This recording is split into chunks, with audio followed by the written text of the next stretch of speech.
selalu indah di dalam kehidupan kami.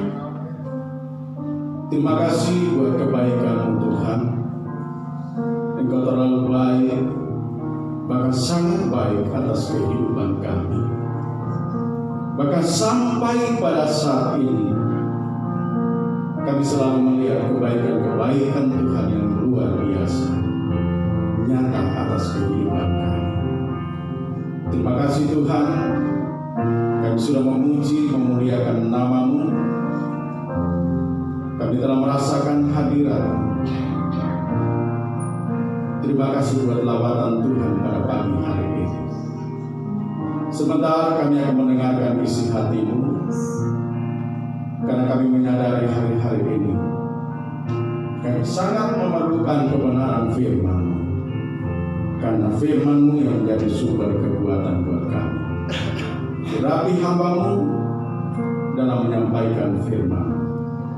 Terima kasih Tuhan, dalam nama Tuhan Yesus Kristus kami berdoa. Haleluya, amin. Silakan duduk saudara.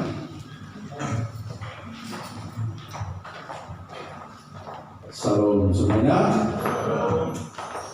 Kita bersyukur sampai pada saat ini kita tetap melihat kebaikan-kebaikan Tuhan yang luar biasa.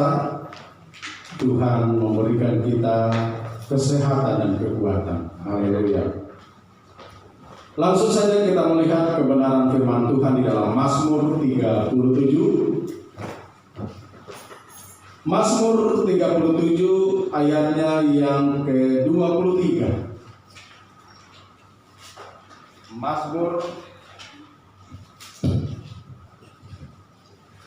Mazmur pasalnya yang ke-37 ayatnya yang ke-23.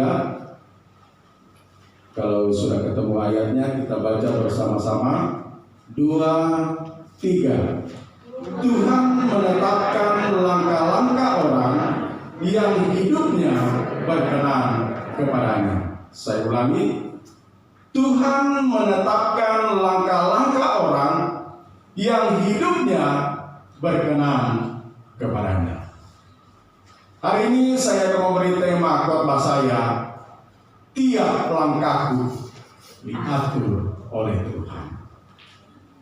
Saya teringat ada satu lagu lama yang berkata begini, tiap langkahku diatur oleh Tuhan dan tangan kasih-Nya membimbingku.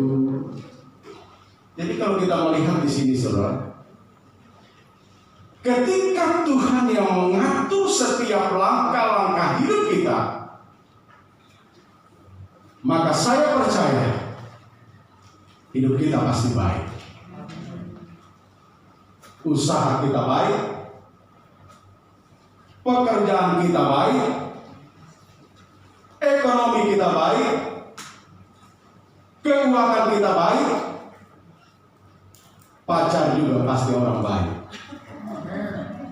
mertua juga pasti orang baik, semuanya pasti baik.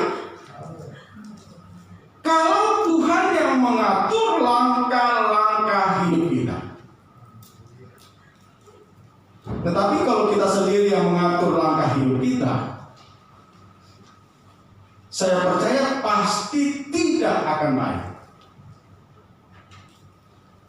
Apalagi kalau orang tua yang mengatur langkah hidup kita, pasti tidak baik saudara. Orang tua maunya jadi tentara, sementara Tuhan maunya jadi pengusaha yang sukses. Akhirnya bukan jadi tentara,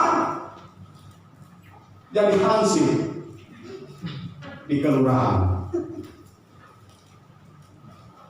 Orang tua maunya jadi guru, tapi Tuhan maunya jadi hamba Tuhan. Akhirnya nggak jadi apa-apa. Saya dulu paling tidak suka jadi hamba Tuhan, paling tidak suka. Saya dulu sekolah SMA di Bogor. Saya setiap minggu itu saya bergereja di salah satu gereja yang cukup besar di Bogor. Dalam sebulan itu pasti ada hamba-hamba Tuhan yang datang dari daerah, dari Irian, dari Sulawesi, dari Sumatera, pokoknya dari mana saja. Dalam sebulan itu pasti ada hamba Tuhan tamu yang datang. Kadang mereka itu diberikan kesempatan untuk bersaksi, bahkan kadang berkhotbah. Saya amati dalam khotbah mereka, dalam kesaksian mereka, yang mereka ceritakan itu selalu tentang penderitaan. Tidak pernah berbicara tentang mujizat, pertolongan Tuhan. Tidak pernah. Gara-gara kesaksian mereka, akhirnya saya berpikir begini, sampai kapanpun saya tidak akan jadi hamba Tuhan. Untuk apa jadi hamba Tuhan kalau hidupnya menderita? Bahkan kadang-kadang saya perhatikan ada hamba Tuhan, ketika dia disuruh khotbah waktu itu di Bogor, dia sengaja pakai baju yang sudah jelek-jelek supaya nanti jemaat tersentuh, lalu pulang dikasih salam tempel. Saya berpikir, kalau hidup seorang hamba Tuhan seperti itu, ngapain saya jadi hamba Tuhan? Sehingga sedikit pun saya tidak terpikir untuk menjadi hamba Tuhan. Tapi rupanya Tuhan mau saya menjadi hamba Tuhan, karena itu maunya Tuhan. Saudara yang kekasih di dalam Tuhan, kalau kita merelakan hidup kita ini Tuhan yang atur, maka saya percaya hidup kita pasti baik adanya. Kita akan melihat ada beberapa tokoh di dalam Alkitab. Langkah-langkah hidup mereka itu benar-benar diatur oleh Tuhan. Dan saya amati, saya perhatikan ketika mereka merelakan diri untuk diatur langkah hidup mereka oleh Tuhan. Saya perhatikan, saudara, mereka itu luar biasa. Coba kita lihat yang pertama, Mazmur 37 ayatnya yang ke-23, ayat yang baru saja kita baca tadi. Tuhan menetapkan langkah-langkah orang yang hidupnya berkenan kepadanya. Siapa yang dimaksud di sini? Adalah Daud. Yang menulis ayat ini adalah Daud. Daud itu dia merelakan hidupnya diatur oleh Tuhan. Jadi bukan dia yang mengatur langkah hidupnya, tetapi dia relakan Tuhan yang mengatur langkah hidupnya. Makanya Daud menulis ayat ini. Tuhan menetapkan langkah-langkah orang yang hidupnya berkenan kepadanya. Ini berdasarkan pengalaman Daud dengan Tuhan. Makanya di ayatnya yang ke-24 Daud berkata begini, apabila ia jatuh, tidaklah sampai tergeletak, sebab Tuhan menopang. Jadi kalau Tuhan yang mengatur langkah hidup kita, saudara, walaupun kita terjatuh, dikatakan di sini, tidak sampai tergeletak. Jatuh di sini bukan jatuh dari motor. Jatuh yang dimaksud di sini yang namanya kita hidup. Kita bisa jatuh dalam berbagai macam persoalan. Bisa. Karena dunia ini gudangnya persoalan. Tetapi kalau Tuhan yang mengatur langkah-langkah hidup kita, dikatakan di sini, tidak sampai jatuh tergeletak.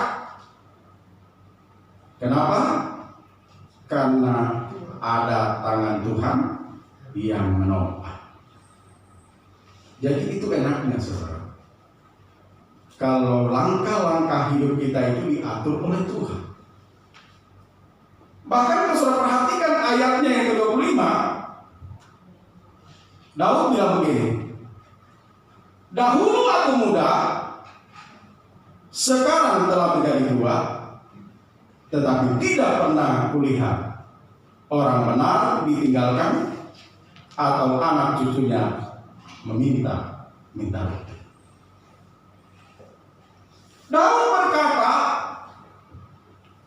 kalau hidupnya diatur oleh Tuhan, mulai dari muda sampai dia menjadi tua, bahkan sampai dia melihat anak cucunya, Tuhan tidak akan pernah meninggalkan.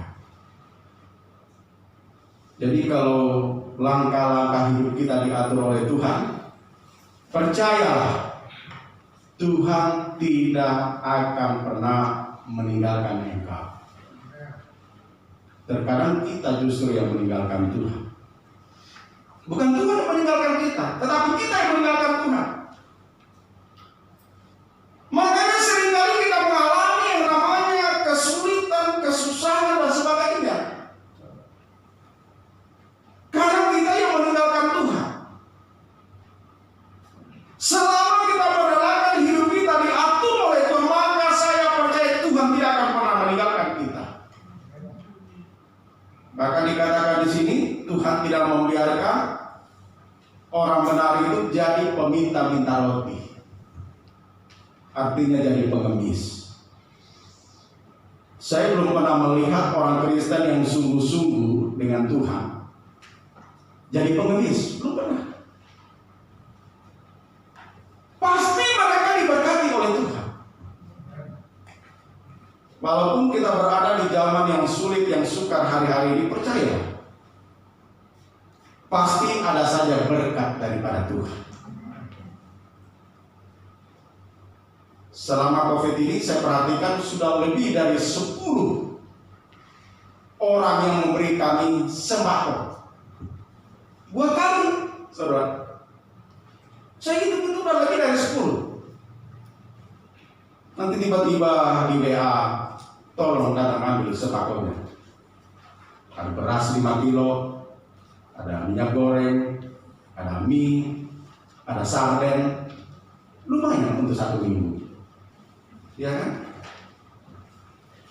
Ada saja berkat bagi orang yang berharap kepada Tuhan. Makanya di zaman yang sulit, yang sukar sekarang ini, relakan dirimu diatur oleh Tuhan, supaya engkau melihat hal-hal yang baik. Itu yang pertama, Daud, saudara. Sekarang yang kedua, orang yang hidupnya diatur oleh Tuhan. Coba kita lihat Kejadian 13. Kejadian 13 ayatnya yang ke-8 sampai ayatnya yang ke-12. Kejadian 13 ayatnya yang ke-8 sampai ayatnya yang ke-12. Maka berkatalah Abram kepada Lot, janganlah kiranya ada perkelahian antara aku dan engkau, dan antara para gembalaku dan para gembalamu, sebab kita ini kerabat. Bukankah seluruh negeri ini terbuka untuk engkau? Baiklah pisahkan dirimu daripadaku. Jika engkau ke kiri, maka aku ke kanan. Jika engkau ke kanan, maka aku ke kiri. Lalu Lot melayangkan pandangnya, dan dilihatnya lah bahwa seluruh lembah Yordan banyak airnya, seperti taman Tuhan, seperti tanah Mesir, sampai ke Joab. Hal itu terjadi sebelum Tuhan memusnahkan Sodom dan Gomora. Ayat 11. Sebab itu Lot memilih baginya seluruh lembah Yordan itu, lalu ia berangkat ke sebelah timur dan mereka berpisah. Abraham menetap di tanah Kanaan, tetapi Lot menetap di kota-kota lembah Yordan dan berkemah di dekat Sodom. Nah, saudara yang kekasih di dalam Tuhan, yang kedua yang kita perhatikan di sini, Abraham. Abraham itu langkah hidupnya benar-benar diatur oleh Tuhan. Dalam cerita ini dikatakan, suatu waktu saudara, terjadi perkelahian antara gembala Abraham dengan gembala Lot, memperebutkan tanah penggembalaan. Karena ternak mereka itu sangat banyak, sementara tanah penggembalaan itu sempit, sehingga mereka sering rebutan dan akhirnya berkelahi. Lalu Abraham dia bilang begini kepada Lot, karena kita ini kerabat, tidak boleh kalau kita berkelahi, tidak baik kalau kita ribut-ribut. Lebih baik pisahkan dirimu daripada aku. Kalau engkau ke kiri, maka aku ke kanan. Kalau engkau ke kanan, maka aku ke kiri. Kalau engkau ke timur, aku ke barat. Kalau engkau ke barat, aku ke timur. Abraham berkata seperti itu kepada Lot. Lalu ayatnya yang ke-10, kalau saudara perhatikan di situ. Lalu Lot, dia melayangkan pandangannya. Berarti dia yang memilih duluan, saudara. Yang namanya orang kalau disuruh memilih duluan, pasti dia akan memilih yang terbaik. Itu sudah pasti. Waktu mau beli ruko ini, saudara, saya itu disuruh memilih nomor berapa. Karena saya disuruh memilih, maka saya pilihlah nomor 25. Kenapa nomor 25? Karena kita Natalan tanggal 25 Desember. Makanya saya pilih nomor 25. Lot waktu itu saudara, dia melayangkan pandangannya dan dia melihat lembah Yordan itu seperti taman Tuhan, banyak airnya. Lalu dia pilih daerah itu, saudara. Jadi dia melangkah bukan karena Tuhan yang atur, tetapi karena dia yang memilih sendiri. Dia yang mengatur sendiri dalam hidupnya. Beda dengan Abraham, saudara. Dikatakan dia tetap menetap di tanah Kanaan. Walaupun tanah Kanaan itu tidak seperti taman Tuhan, tetapi karena dia melangkah bersama dengan Tuhan. Kalau saudara perhatikan, Abraham justru diberkati Tuhan berlimpah-limpah. Beda dengan Lot. Kalau saudara perhatikan kisah tentang Lot, ketika Sodom dan Gomora dihancurkan oleh Tuhan, itu Lot keluar dari kota itu dengan tidak membawa apa-apa. Bahkan istrinya sendiri jadi tiang garam. Itulah akibatnya kalau orang melangkah sendiri tanpa melibatkan Tuhan, tidak punya apa-apa. Makanya kalau ada orang Kristen sampai saat ini sudah puluhan tahun jadi orang Kristen tapi tidak punya apa-apa, jangan-jangan engkau melangkah sendiri selama ini.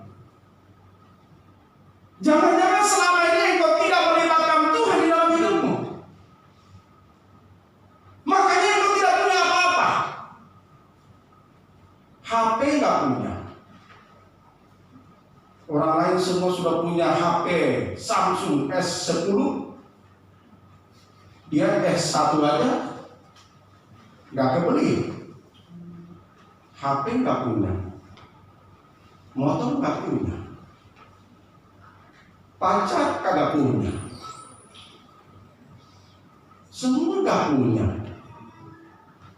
Makan bakso selalu dibayarin. Jangan-jangan selama ini engkau melangkah sendiri tanpa melibatkan Tuhan.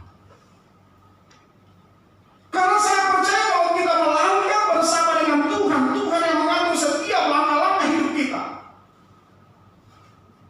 Pasti hidup kita itu baik adanya. Buktinya Abraham diberkati Tuhan dengan luar biasa. Sementara Lot tinggal di lembah Yordan, dikatakan di situ seperti taman Tuhan. Berarti kan sangat baik. Justru dia tidak diberkati Tuhan. Kenapa? Karena dia melangkah tanpa Tuhan. Biarlah hari-hari ini kita melangkah bersama dengan Tuhan. Yang ketiga, orang yang langkah hidupnya diatur oleh Tuhan. Coba kita melihat Kejadian 26. Kejadian 26 ayat 1 sampai ayatnya yang ketiga. Ya, waktu saya tinggal 5 menit. Kejadian 26 ayat yang pertama sampai ayat yang ketiga dikatakan begini. Maka timbullah kelaparan di negeri itu. Ini bukan kelaparan yang pertama yang telah terjadi dalam zaman Abraham. Sebab itu Ishak pergi ke Gerar kepada Abimelek, raja orang Filistin. Lalu Tuhan menampakkan diri kepadanya serta berfirman, janganlah pergi ke Mesir, diamlah di negeri yang akan kukatakan kepadamu. Tinggallah di negeri ini sebagai orang asing, maka aku akan menyertai engkau dan memberkati engkau, sebab kepadamulah dan kepada keturunanmu akan kuberikan seluruh negeri ini, dan aku akan menepati sumpah yang telah kuikrarkan kepada Abraham ayahmu. Yang ketiga di sini, saudara, orang yang diatur langkah hidupnya. Yang pertama tadi Daud. Daud itu diberkati Tuhan luar biasa. Yang kedua Abraham juga diberkati Tuhan. Yang ketiga sekarang adalah Ishak. Suatu waktu di negerinya itu terjadi kelaparan yang sangat luar biasa. Waktu itu Ishak dia berencana mau ke Mesir. Tetapi Tuhan bilang apa? Jangan pergi ke Mesir. Pergilah ke Gerar, wilayah Filistin. Jadilah orang asing di sana. Jadi bayangkan saudara, dia belum pernah ke sana. Tiba-tiba dia disuruh Tuhan ke sana. Kalau seorang diri sih masih bagus. Tidur di emperan pun bisa. Tapi ini dia membawa keluarganya ke tempat yang asing, belum pernah didatangi, dia belum pernah tahu daerah itu. Tetapi karena Tuhan yang suruh, dia melangkah.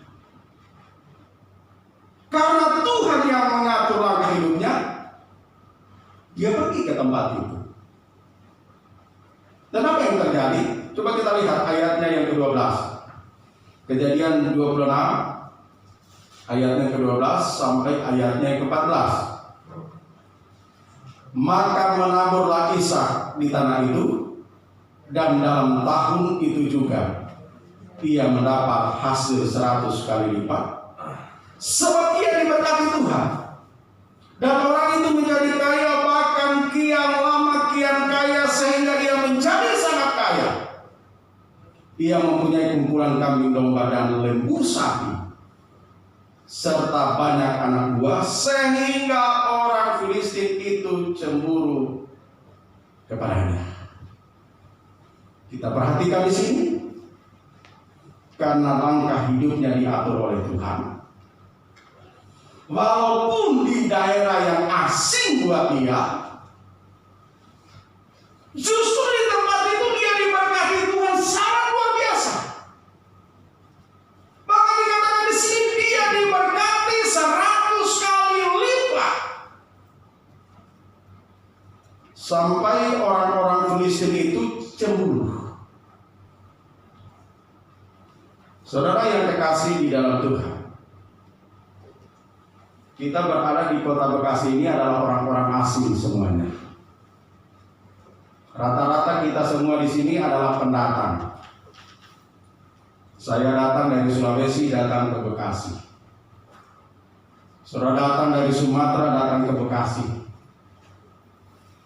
Ada yang datang dari Jawa Timur, Jawa Tengah, datang ke sini. Kita semua orang asing, saudara.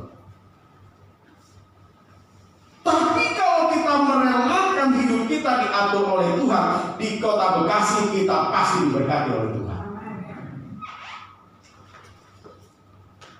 Tapi kalau engkau tidak merelakan hidupmu diatur oleh Tuhan, maka engkau tidak akan melihat berkat Tuhan di kota ini.